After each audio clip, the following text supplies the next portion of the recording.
Hello and welcome to Wisdom Trek. This is Guthrie Chamberlain and I'm your guide to wisdom and creating a living legacy. Thank you for joining us for our 7-day-a-week 7 Minutes of Wisdom podcast. This is day 176 of our trek, and yesterday we shared some additional details around the blessings of the first Thanksgiving. Today we want to explore a concept of Thanksgiving or Thanksliving. What is the difference? If you do miss any of our Wisdom Trek episodes, please go to wisdom-trek.com to listen to them and to read the daily journal. We are recording our podcast from our studios at Home 2 in Charlotte, North Carolina. This episode will actually air on Monday, and we are rapidly coming up on Thanksgiving for the week. We still have much work and preparations need to be completed before Thursday. But it is always such a special time of year. We have so much to be thankful for, and we are thankful that once again we can celebrate Thanksgiving with our family and friends at the Big House. God has been so gracious to allow us to be caretakers of this family heritage, and we are so pleased that we are able to share it with so many. But it is time to head out on our trek for today, and as we hike, it is time to remember all the blessings in our lives, and we want to consider 2 questions today. Do our lives only show thankfulness and gratitude during special times or seasons? And do our lives reveal that thankfulness and gratitude are a part of the very fabric of our lives? As we head out for today, our trek is called Thanksgiving or Thanksliving. Our speech is a great revealer of what is really actually in our hearts. It is from the abundance of our hearts or minds that our mouth speaks. Jesus put it in these terms in Matthew chapter 12, verses 33 through 37. A tree is identified by its fruit. If the tree is good, the fruit will be good. If the tree is bad, its fruit will be bad. You brood of snakes, how could evil men like you speak of what is good and right? For whatever is in your heart determines what you say. A good person produces good things from a treasury of a good heart, and an evil person produces evil things from a treasury of an evil heart. And I tell you this, you must give an account on Judgment Day for every idle word that you speak. The words you say will either acquit you or condemn you. Now you may be able to fake it for a while, but sooner or later, what is in your heart or mind will come out when you speak. Jesus said again in Matthew 15:8, "These people honor me with their lips, but their hearts are far from me." We can say that we are thankful, but our attitude and actions will give us away. And this third quote from Jesus, which we just read, from Matthew 12:37 says, "The words that you say will either acquit you or condemn you." If we are truly thankful in our hearts, it will be reflected in how we live. Our thanksgiving will become thanksliving. Thanksliving is about attitude. Zig Ziglar is quoted as saying, "Attitude determines your altitude." And I believe this is true in our spiritual and natural life. I know some gifted and talented people who seem to stay perpetually on the ground and go nowhere simply because of their rotten attitudes. The Bible is full of people who live a life of thanksliving. This attitude helped David endure years on the run, sleeping in caves and in the wilderness while being hunted like an animal to be slaughtered by King Saul.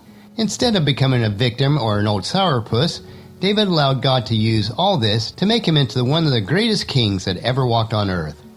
Thanksliving is not living in denial. It is not to say that we are denying the pain of the situations or pretending that everything is fine when it is really not. Thanksgiving is being able to be thankful in spite of our circumstances because we choose to look at life and our circumstances through the filter of God's love and goodness. Paul wrote in his letter to the church in Thessalonica, chapter 5, verse 18, "To be thankful in all circumstances, for this is God's will for you who belong in Christ Jesus." Thanksliving is about how we treat other people. King David wrote in Psalm 16, verse 9, "No wonder my heart is glad and I rejoice, my body rests in safety." And Peter quotes the same verses with a twist to it in Acts chapter 2, verse 25. King David said this about him, "I see that the Lord is always with me. I will not be shaken, for he is right beside me." Our tongue, or what we say, is our glory, or in a negative sense, our downfall. The word glory literally means weight or honor. It means to honor, to give honor, and to impart value. That is what our words are for. We are to establish and then nurture and protect relationships with our words, like is told to us in Proverbs 15:23. Everyone enjoys a fitting reply. It is wonderful to say the right thing at the right time. Also in Proverbs 15:4, gentle words are a tree of life, but a deceitful tongue crushes the spirit. And in Ephesians 4:29 puts it this way, "Don't use foul or abusive language. Let everything you say be good and helpful, so that your words will be an encouragement to those who hear them." And then finally in Ephesians 4:15, Instead, we speak the truth in love, growing in every way more and more like Christ, who is the head of his body, the church. Now that is what Thanksgiving really looks like. Thanksgiving is also about receiving and giving. Jesus was quoted in Acts chapter 20, verse 35, and I have been a constant example of how you can help those in need by working hard. You should remember the words of our Lord Jesus. It is more blessed to give than to receive. So a life of thanksgiving revolves around what we have received.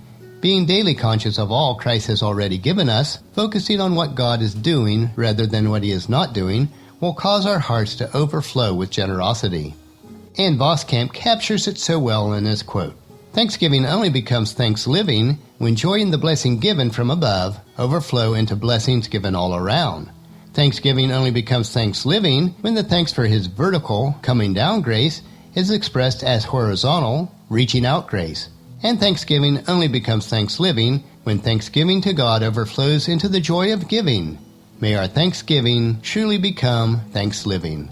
With the lessons that we learned on our hike for today, let us turn our occasional thanksgiving into daily thanks-living.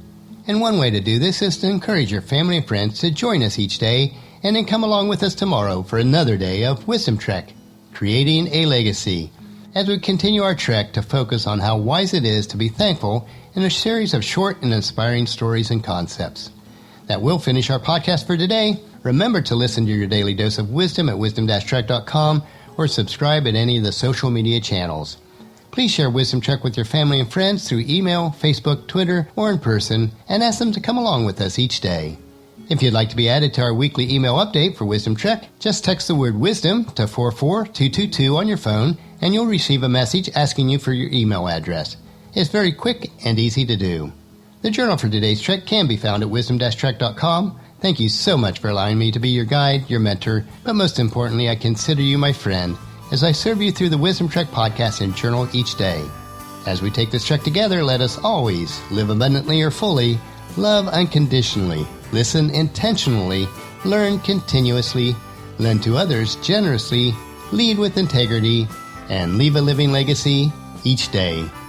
This is Guthrie Chamberlain reminding you to keep moving forward, enjoy your journey, and then create a great day every day.